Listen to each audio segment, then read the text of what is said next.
Após STF torná-lo réu, Bolsonaro entra em desespero e repete mentiras para inflar apoiadores. Vem comigo. Antes de seguir, gostaria de pedir seu like nesse vídeo e sua inscrição nesse canal. Peço também, caso você possa e queira, sua contribuição clicando no botão Valeu ou se tornando membro aqui do blog do Cadu Amaral, clicando no botão Seja Membro. Os membros do blog do Cadu Amaral têm acesso a conteúdos exclusivos e assim você ajuda mais um espaço de luta contra o fascismo à brasileira. Ao final do vídeo, deixe seu comentário, concorde, discorde ou complemente. Mas sempre se lembre que só não vale xingar, nem falar da mãe do povo. Compartilhe esse vídeo em todas as suas redes sociais e também no WhatsApp e no Telegram, se você tiver. Lembrando que se você é de Alagoas, você pode assistir ao blog do Cadu Amaral na TV Com Maceió, canal 12 da NET. Se você não é de Alagoas, você pode assistir a TV Com no link que está na descrição desse vídeo. Obrigado. Quarta-feira, 26 de março, eu gravo este vídeo às 3 horas da tarde e no início da tarde desta quarta-feira, 26 de março, a primeira turma do STF tornou Jair Bolsonaro réu por tentativa de golpe de Estado. Junto com ele, outros 7 também são réus pelo mesmo motivo. Braga Neto, Augusto Heleno, Paulo Sérgio Nogueira, todos generais do Exército, Mauro Cid, tenente-coronel do Exército, Almir Garnier, almirante e ex-comandante da Marinha, Anderson Torres, delegado de Polícia Federal, e Alexandre Ramagem, delegado de Polícia e deputado federal pelo Rio de Janeiro. Essa decisão unânime representa um marco na luta contra a escalada autoritária que o Brasil viveu nos últimos anos. A partir de agora, Jair Bolsonaro e os outros 7 passam a condição de réus por crimes relacionados à tentativa de golpe de Estado. Esse julgamento não é apenas um evento jurídico, é um passo fundamental para a consolidação da democracia e para impedir que a impunidade alimente novas ameaças institucionais no futuro. A decisão foi tomada após intensos debates no STF, nos quais os ministros ressaltaram a gravidade dos atos cometidos. A ministra Carmen Lúcia, por exemplo, decana da primeira turma do STF, fez um pronunciamento contundente, afirmando que, aspas para Carmen Lúcia, a ditadura mata, ditadura vive da morte, não apenas da sociedade, da democracia, mas dos seres humanos de carne e osso. Fecha aspas para Carmen Lúcia. Suas palavras refletem a seriedade do que está em jogo. O Brasil não está apenas julgando um ex-presidente, mas respondendo a uma tentativa deliberada de desmontar as instituições democráticas, mesmo essa liberal e frágil. Como ela mesma destacou, Carmen Lúcia, é necessário analisar os atos de 8 de janeiro de 2023 como o ápice de uma estratégia golpista que vinha sendo construída há anos. Já o ministro Luiz Fux reforçou essa linha de pensamento ao afirmar que a denúncia da Procuradoria-Geral da República não apenas tem mérito, mas é essencial para aprofundar as investigações sobre a articulação criminosa. Aspas para Fux, que desmentiu as alegações das defesas dos agora réus. Dizer que o professor Paulo Gonet elaborou uma denúncia inepta, imagina falar uma coisa dessas. Fecha aspas para Fux. Ainda para Luiz Fux, só com a aceitação da denúncia será possível chegar a todas as ramificações dessa conspiração golpista. Os crimes imputados aos 8 acusados são graves e revelam a dimensão do plano de golpe antidemocrático. Eles agora respondem formalmente por organização criminosa armada, tentativa de abolição violenta do Estado Democrático de Direito, tentativa de golpe de Estado, dano qualificado pela violência e grave ameaça contra o patrimônio público, além de deterioração do patrimônio tombado. A lista de réus mostra que esse não foi um plano isolado de Bolsonaro, mas uma conspiração que envolveu figuras de alto escalão do governo e das Forças Armadas. A denúncia apresentada pelo Procurador-Geral da República, Paulo Gonet, aponta que esses nomes atuaram de maneira coordenada entre 2021 e 2023 com o objetivo de desacreditar o sistema eleitoral, espalhar desinformação e criar um ambiente propício para um golpe de Estado. O plano visava impedir a posse de Luiz Inácio Lula da Silva e foi se materializando aos poucos, culminando na violência dos atos de 8 de janeiro, aí já para derrubar Lula da presidência. Esse contexto reforça a necessidade de olhar para trás e compreender que o golpismo, do que a gente chama de bolsonarismo, não começou em 2023. Pelo menos desde o 7 de setembro de 2021, Bolsonaro fez uma aposta explícita pela ruptura institucional. Naquele dia, o Brasil testemunhou cenas de intimidação direta contra o Supremo Tribunal Federal. Aviões da aeronáutica realizaram voos rasantes sobre a sede do STF para quebrar janelas e representaram um temor de ameaça física real ao tribunal. O então presidente da corte, Luiz Fux, chegou a acionar a polícia judiciária e deu ordens expressas para atirar em qualquer manifestante bolsonarista que tentasse invadir o prédio. Inclusive, eu fiz um vídeo comentando sobre isso aqui no canal, e se você assiste pelo YouTube, o vídeo vai estar no comentário fixado. Mas isso não impediu Bolsonaro de subir no palanque da Avenida Paulista e inflamar seus apoiadores contra o STF e Alexandre de Moraes, com ameaças explícitas à estabilidade democrática. A estratégia de Bolsonaro foi clara, cristalina: desacreditar as instituições, incitar seus seguidores e preparar o terreno para uma tentativa de golpe. Nos meses seguintes, seus aliados disseminaram fake news sobre as urnas eletrônicas e incentivaram a criação de acampamentos na frente dos quartéis do Exército, onde golpistas esperavam por um sinal para agir.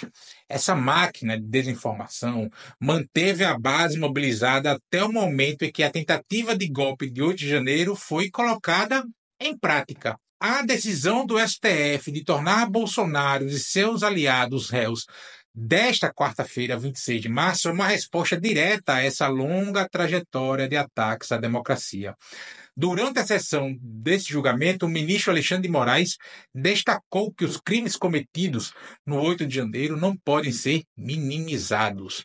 Ele alertou para o perigo do chamado viés de positividade, que leva as pessoas a esquecerem a gravidade dos acontecimentos traumáticos. Essa tendência, segundo afirmou Alexandre de Moraes, é explorada por grupos que tentam reescrever a história e transformar um ataque violento contra a democracia num simples protesto pacífico. Aspas para Alexandre de Moraes, que desmontou a narrativa bolsonarista que visa minimizar a violência desse processo todo. Aspas, ninguém, absolutamente ninguém que estava lá, estava passeando. Fecha aspas. As imagens e vídeos exibidos durante o julgamento reforçam a brutalidade dos atos golpistas.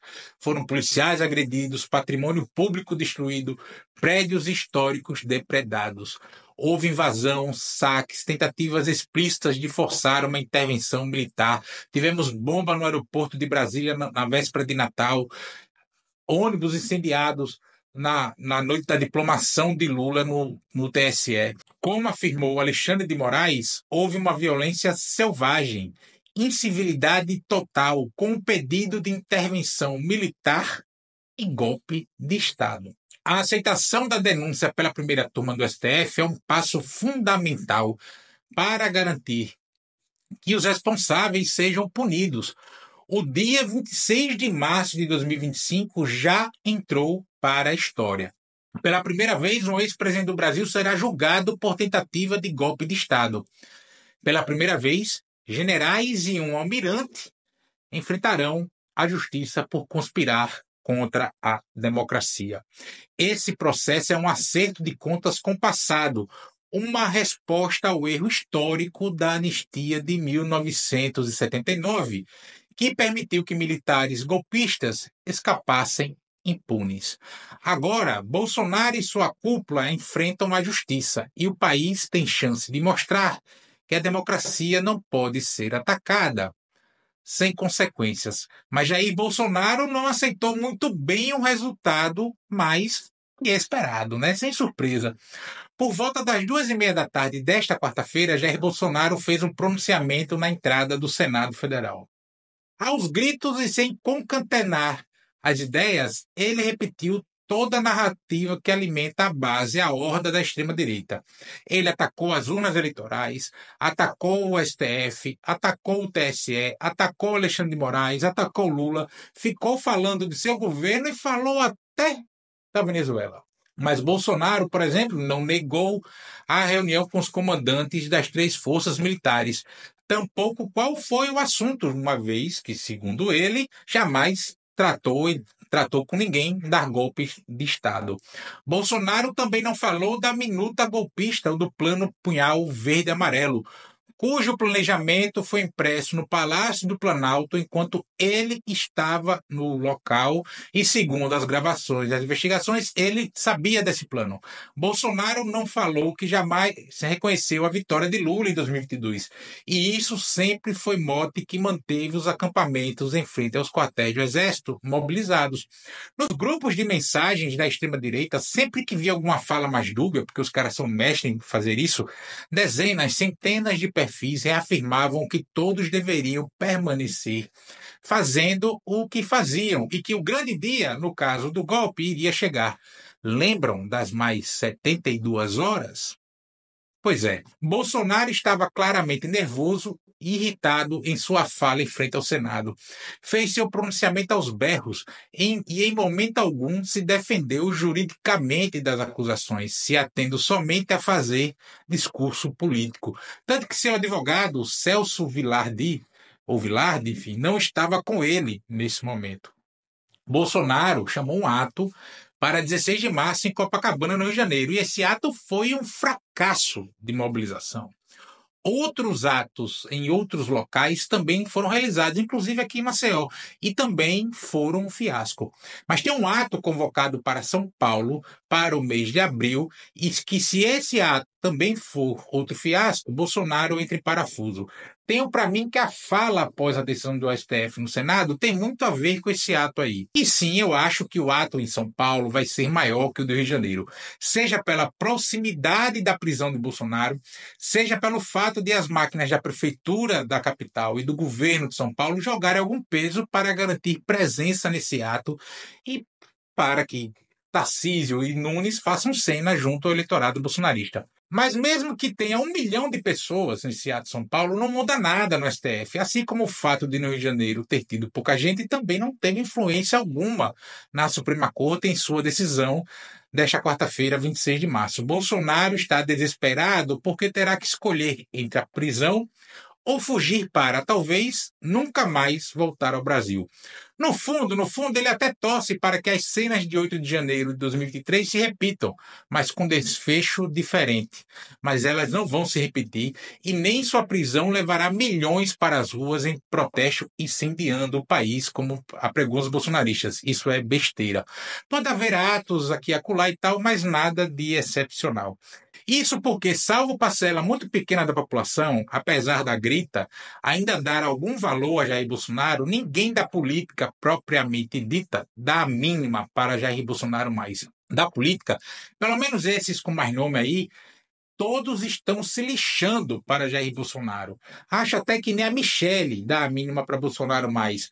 Mas estes não chutam Bolsonaro para longe porque precisam se vincular ao eleitorado mais conservador e, principalmente, ao mais fanatizado. O discurso de Bolsonaro após ele se tornar réu só piorou a vida dele no STF. Ele confirmou boa parte das acusações que fazem contra ele, gerando ainda mais provas para condená-lo. Coitado dos advogados que terão mais trabalho para defendê-lo. Não adianta Bolsonaro ficar chorando, ficar de mimimi. O dia 26 de março é histórico. Pela primeira vez, repito, o ex-presidente do Brasil será julgado por tentativa de golpe de Estado. Pela primeira vez, generais e um almirante serão julgados por tentativa de golpe de Estado, por vias tortas. É o conserto da malfeita anistia de 1979 que permitiu militares golpistas morrerem de velhos, vestindo pijamas em suas casas, em vez de pagarem por seus crimes. Este 26 de março só será superado na data que Bolsonaro e os demais passarem de réus para presos. E aí é para festejar como os britânicos festejaram a morte de Margaret Thatcher. Lá eles gritavam: a bruxa está morta. Aqui gritaremos: o diabo está preso.